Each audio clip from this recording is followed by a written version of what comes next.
Kasi nga mambubudol. Malakas tama, laging nakangiwi, kala mo nakatira ng katol. Mukhang tanga, weak leader, miski sarili niya di niya kayang ipagtanggol. Sinungaling, dalawang dila sa kabulol. Tapos magtatanong ka pa ng why? Iisa-isahin ko sa'yo ha. Sa panahon ni Bobong na to, yung sobrang pondo ng PhilHealth na halos 90 billion, pinapakailaman. Imbis na ilaan sa proyektong pangkalusugan, ilalaan daw sa proyektong di mo alam. Para daw sa infrastructure. Eh bakit sa PhilHealth nyo kukunin? Ano yun, lokohan? Ang kakapal ng mukha nyo para sa mga mahihirap na may sakit na kababayan natin yan. Pati pondo ng PhilHealth, pinapakailaman, mga walang kabusugan. Di pa kayo mapilaukan. Tama yun, tama. Ang laki pa Talaga yun. bayarin. Bakit siya ilalaan sa infrastructure? Bakit sa PhilHealth kukunin? Napakahirap na mahirap talaga. Wala maasahan. Sana inaasahan natin yung tutulong sa ating gobyerno. Kawawa talaga mga Pilipino. Tapos yung contribution ng PhilHealth, in-increase pa ng 5% ang mga damuho. Kada buwan, nagbabayad yung premium member ng 500 pesos na kinakaltas kada sweldo. Trabaho ka ng trabaho, kaltas sila ng kaltas, ang baba pa na sweldo. By 2025, dapat po na i-increase natin to 5%. Sira ulo, paano yung sweldo? Kung mag-i-increase kayo sa contribution, mag-increase din kayo sa sweldo, saka sa benepisyo. Increase kayo ng increase, ang baba na sweldo, ang taas pa ng bilihin, kakarampot na lang matitira sa mga nagtatrabaho. Tapos sasabihin nyo, mahal nyo yung Pilipino? Ang mahal nyo lang yung bulsa nyo. Ang mayaman pagka nagkasakit, dadalhin sa ibang bansa. Ang mahirap pagka nagkasakit, dadalhin ka lang sa kama. Bahala ka kung mabuhay ka pa. Sa presyo pa lang ng bill ng ospital, matutuluyan ka na. Imbis na tulong yung ibigay, perwisyo. Imbis na mahihirap, putik, mga buhaya yung mga nagbibenepisyo. Nakikiusap ako sa inyo, President Bongbong Marcos, Secretary Recto. Tigilan niyo na yung pagta-transfer ng pondo. Gawin niyo po yung dapat para sa bayan. Oo nga naman, tigilan nyo na yung pagta-transfer ng pondo ng PhilHealth, Bobong sa Recto. Teka, Recto? Ba't nandito to? Binoto ba natin to?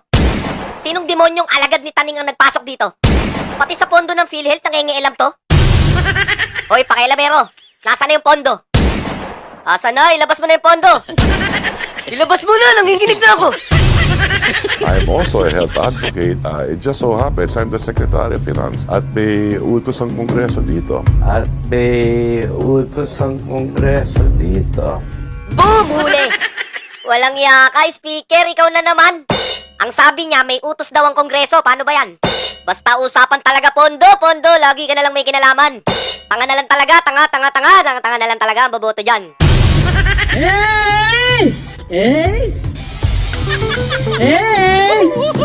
Ang galing mo, Argoy!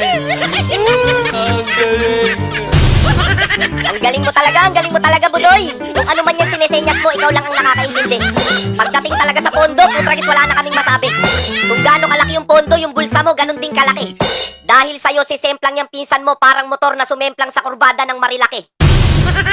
Tignan mo ha, kinuha yung 90 billion sa PhilHealth, tapos uutang sa World Bank, ang galing. Uutang sa World Bank para daw sa health system. Ulitin ko ha, kinuha yung 90 billion sa PhilHealth, tapos uutang sa World Bank, ang galing. Uutang sa World Bank para daw sa health system. Magkano? Sa dollars, 509.24 million. Kung sa peso naman, 28.7 billion. Kung uutang din kayo ng 28.7 billion, eh bakit kinuha nyo sa PhilHealth yung 90 billion? Ngayon lang nangyari yan sa ating bansa. Talagang ngayon lang nangyari yan sa ating bansa. Yung ekstrang pondo ng PhilHealth, saan na napunta? Tanong mo, baka diretso sa bulsa. Sa sobrang galing ni Speaker sa pondo, binigyan mo yata ng agimat. Basta usapan pondo, mabilis pa sa kidlat. Hindi na naawa sa may mga sakit, yung pondo mukhang ginangster pa. Hindi na nabusog sa 90 billion, umutang pa. Kinuha yung ekstrang pondo sa PhilHealth, yung magbabayad ng utang tayo pa. Imbis na wala kang sakit, putek, magkakasakit ka. Hindi po nangangahulugan na dahil sa health sector din ginamit ay justified na o legal na. Malinaw po na ang budget na to ay nakalaan para sa premium ng mga indirect contributors natin. Of the way that people do as much as they can.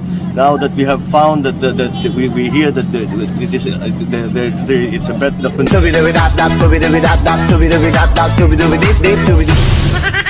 Kita nyo? Bilyon na pinag-uusapan partida, wala pang project yan. Kasi hindi sila nakafocus sa project, sa budget lang. Paano pa kaya kung may project yan? Sa sobrang tanga niyan, yung flood control sa barko nagbanggaan. Nasira pa yung flood control natin dahil binangga ng barko. Kita nyo? Binangga ng barko yung flood control. Ay, hindi pala binangga ng flood control yung barko. Binangga ng barko, basta may nagbanggaan. Hindi lang klaro, pero bahala na kayong umintindi dyan. Flood Management National Government Budget. Ngayong taon po, 2024, mas mataas po ang inilaan na budget ng Kongreso para sa DPWH alone. Dito po sa flood management, nasa 1.35 billion kada araw.